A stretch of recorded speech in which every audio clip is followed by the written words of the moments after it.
Здравейте, стрелци! Дойде и вашият ред. Какво идва към вас през следващите 2-3 месеца? На какво да обърнете внимание? За какво да бъдете подготвени? Какви са вашите настройки? И така, първата карта за вас, стрелци, Императора. Чудесна карта. Очертава се период на планиране, организиране, осъществяване на нещата. Императорът също така олицетворява и държавните структури. Ще трябва да уреждате с тях някои неща, документация, заявления, отчети, договори, такива едни забавни работи. Но пък императорът ви казва, че имате ресурсите, силата и уменията да се справите с всички тези задачи. Ще трябва да бъдете стожер, главата на семейството, да се погрижите за доста неща, вашата интелигентност, умението да общувате, творческите ви енергии работят за вас. Слагате всичко в ред и всички създавайки правила, разпределяйки задачи, контролирайки реда, по който всичко това трябва да се случи. Авторитет и социален статус. И това е нещото, върху което ще работите през периода, но вие без това го имате. Плановете ви, проектите ви ще имат успех. Магнетизмът ви се засилва. Сила, устойчивост. Не е изключено и някой, който притежава повече знания, опит от вас, да ви окаже помощ, да ви даде напътствие. Един съвет тук. Внимавайте с думите. Помислете се, струва ли си да изречете от някой от тях, да спорите, да убеждавате, да спонтанно и необмислено говорене може да ви донесе неприятности с прословутата ви откровенност, стрелци. Не винаги това се разбира и възприема от хората. Не винаги ви разбират и ценят вашата откровенност. Периодът ви и без това е доста динамичен, но и не се колебайте. Вземайте решения. Вие сте достойни, перфектни организатори. Ще наложите себе си, всичко ще е под контрол. Успех ще имате и ще се справите с всичко. Следващата карта за вас, стрелци, картите бягат, е десятка меч. Трудна и не много позитивна карта.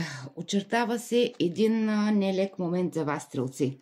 Но каквото и да се случва, не губете контрол. Не изпадайте в паника. Използвайте целия си капацитет.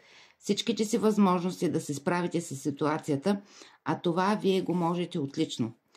Това не е край. Нещо приключва. Често болезнено, но нещо, което сте поддържали, контролирали, пазили сте по-императорски, но то вече не съществува. Определена структура, позиция, нещо, което трябва, кавички. Това вече не ви служи. Идва момент на дълбока лична равносметка. Нещо, което дълго сте влачили, като отговорности, роля, задължения, компромиси, стига до точка на пречистване. Това не е провал, това е освобождение. Пуснете тежестта, стария ред, позволете си да се родите отново. Може би подсъзнателно желаете тази промяна, но не сте предприемали крачката към нея. Може би вече наистина нещо много ви тежи и ето промяната идва. Не по най-добрия начин, но все пак се случва.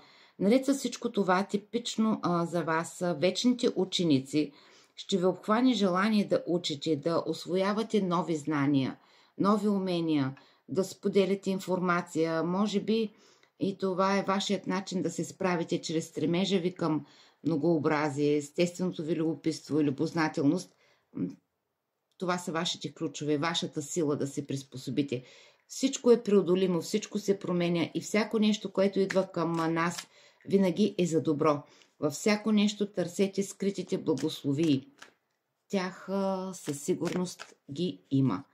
Следващата карта за вас, стрелци. Звездата. Картата на надеждата. Е потвърждение към предните карти. Вие, стрелци, сте деца на звездите. Пазени сте, подпомагани сте, насочвани, никога не сте сами. Какво ви казва звездата? Няма невъзможни неща. Изцелението идва при вас. Новите възможности са пред вас. На една ръка разстояние. като подарък от Вселената, подарък от вашите предци. Приемете всичко това като кръщаване.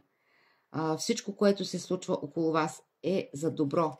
Надежда, оптимизъм, вяра и вдъхновение. Бъдещето е пред вас, е светло и изключително привлекателно. Смиреност и спокойствие. Какво по-хубаво от това след предизвикателството, пред което ще минете? Натрупали мъдрост, опит, се предвиждате напред.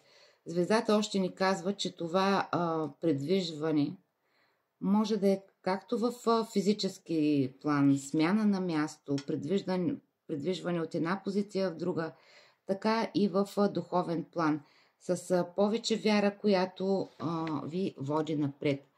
Не слушайте никого, не слушайте онези, които ви дърпат назад, онези, които ви казват, че нещата са невъзможни, че нещо не е невъзможно, няма как да се случи.